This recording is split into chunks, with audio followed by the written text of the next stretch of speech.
Some names carry weight that specifications alone cannot explain. Monte Carlo is one of those names. Say it out loud and something happens. A specific kind of American cool surfaces from wherever it lives in the collective automotive memory. The long hood, the fastback roofline, the effortless boulevard presence of a car that always understood that style and substance were never in conflict. Chevrolet killed the Monte Carlo in 2007 without fanfare, without a final edition worthy of remembrance, without acknowledging what it was taking away. And here at Premium Automotive Reviews, where we measure cars not by horsepower alone, but by what they actually mean to the culture that created them, we have been asking when someone would fix that mistake. The answer is standing in front of us right now. This is the 2027 Chevrolet Monte Carlo. And before we go any further, there is one decision Chevrolet made about this car's body construction that breaks entirely from what you would expect from an American performance sedan.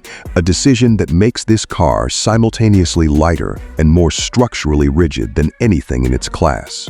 We will get there, but first, stand back and take the whole car in gloss black. Not a color choice, a philosophical statement. This particular finish is so deep and so consistently reflective that the Monte Carlo appears to absorb everything around it. The cobblestone piazza it stands in, the warm amber light from the surrounding archways, the evening sky, and returns it all slightly darker, slightly more dramatic, slightly more itself. The proportions are immediately, unmistakably correct. The hood is long and carries a subtle, central power dome that suggests what lives beneath without announcing it. The roofline sweeps in a fastback arc from the A-pillar all the way to the short, cropped trunk, and the rear glass sits at an angle that communicates motion even at complete standstill. The body is wide. The stance is low.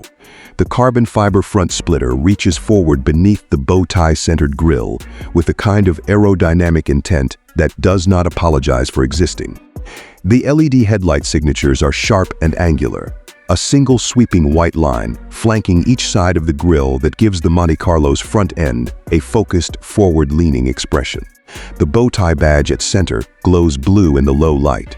The carbon fiber hood insert is barely visible unless you are standing directly above, a detail that rewards attention without demanding it. Walk the length of the car and the multi-spoke polished wheels, 20-inch, fitted with Michelin Pilot Sport 4S, fill the arches with a completeness that makes the wheel gap feel engineered rather than merely measured.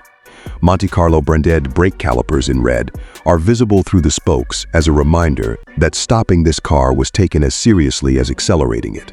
From directly behind, the Monte Carlo's identity is complete. The triple circular LED tail lamps, a modern interpretation of the original's round rear lights, glow red against the black bodywork with a warmth and depth that transforms the rear end from aggressive to iconic. The illuminated bow tie between them pulses softly in blue. The quad exhaust tips emerge from the carbon fiber diffuser in two pairs, polished and centered, promising something specific about the engine note before you have heard a single sound. Now, the construction decision. Chevrolet's engineering team made a choice with the Monte Carlo's body architecture that drew significant debate internally and will divide opinion externally once it becomes widely known. The passenger cell, from the A-pillar back, is built from a carbon fiber composite structure rather than traditional high-strength steel. The argument against was cost and repairability. The argument for was that a car carrying this interior ambition and this power output needed a chassis that could match both without compromise on weight or stiffness. Carbon fiber 1.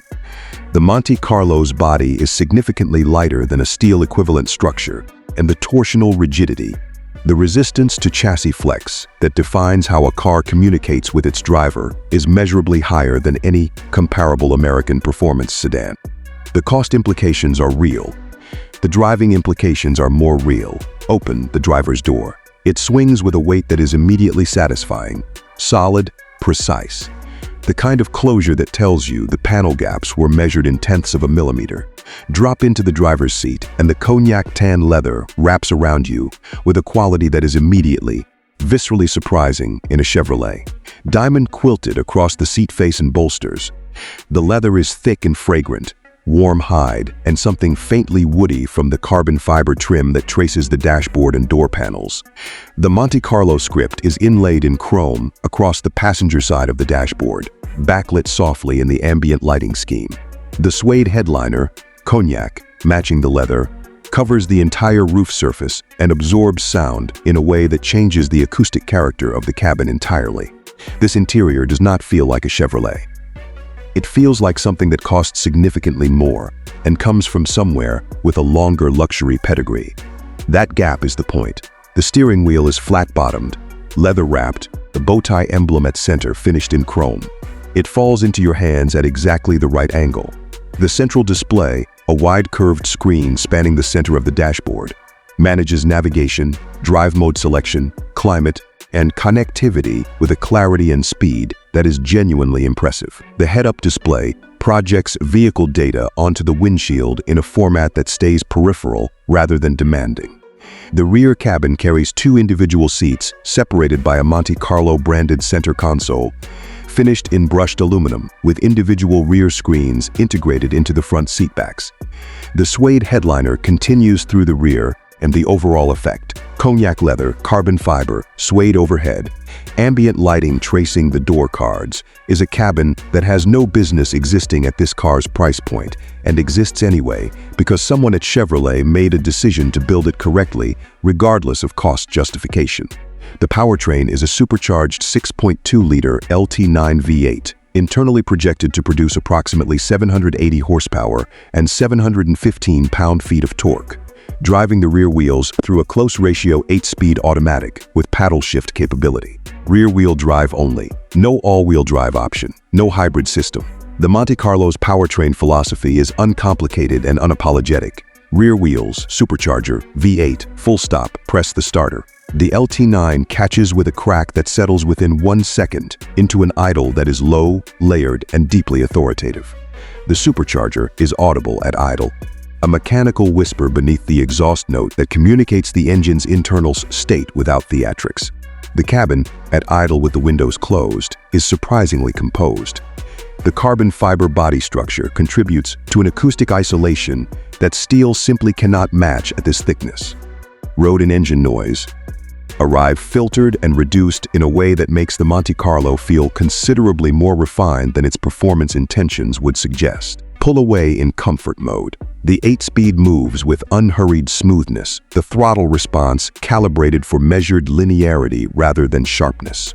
The adaptive suspension, a continuously variable magnetic system, reads the road and filters imperfections with a composure that you feel immediately as confidence rather than comfort. The steering, electrically assisted but weighted for honesty, communicates the front axle without demanding you manage it.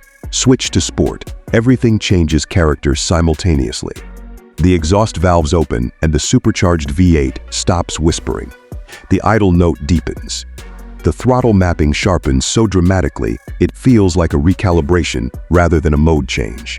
And floor it from 40 miles per hour and the sound that fills the cabin, through the carbon structure, through the leather, through the suede, is a full, violent, deeply American supercharged V8 roar that climbs through the rev range with a relentlessness that does not plateau.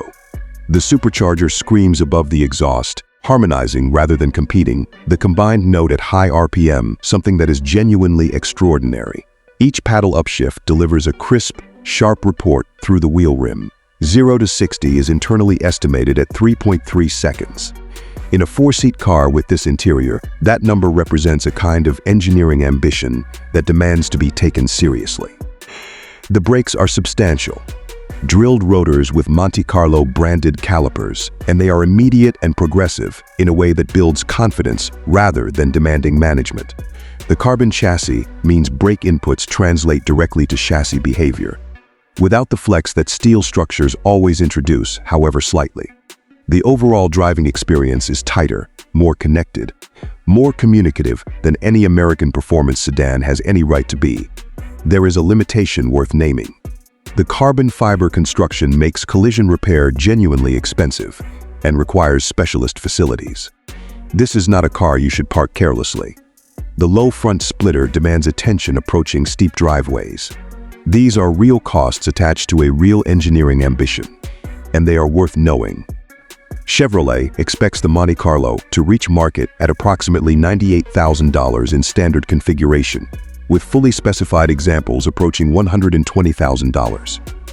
For a carbon chassis, supercharged, 800 horsepower 4-seat performance sedan with this interior quality, that number is, genuinely, without qualification, remarkable value. What you are paying for is not simply a fast car.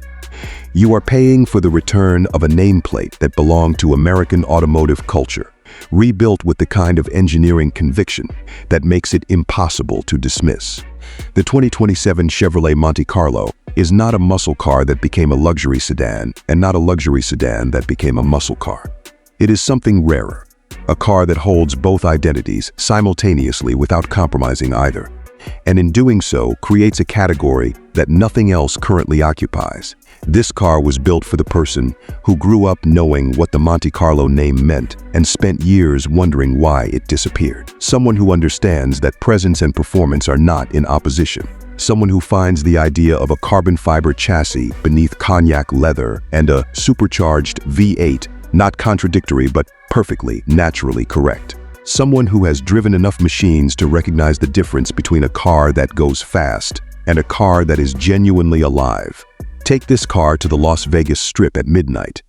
City lights reflecting off that gloss black body, the supercharger audible at idle, the cabin sealed and warm, Monte Carlo lettering glowing softly on the dashboard. That environment was made for this car. That moment is where it makes complete, total sense. Before we close, a question for the comments that genuinely has two defensible answers. Should the Monte Carlo have been offered as a two-door coupe to honor its original identity? Or does a four-door configuration make it more relevant and more usable in 2027 without sacrificing its character? Tell us which side you are on, and subscribe to Premium Automotive Reviews if you believe that the greatest American nameplates deserve to come back stronger than they left. The 2027 Chevrolet Monte Carlo did not return to remind you of the past. It returned to make the past irrelevant.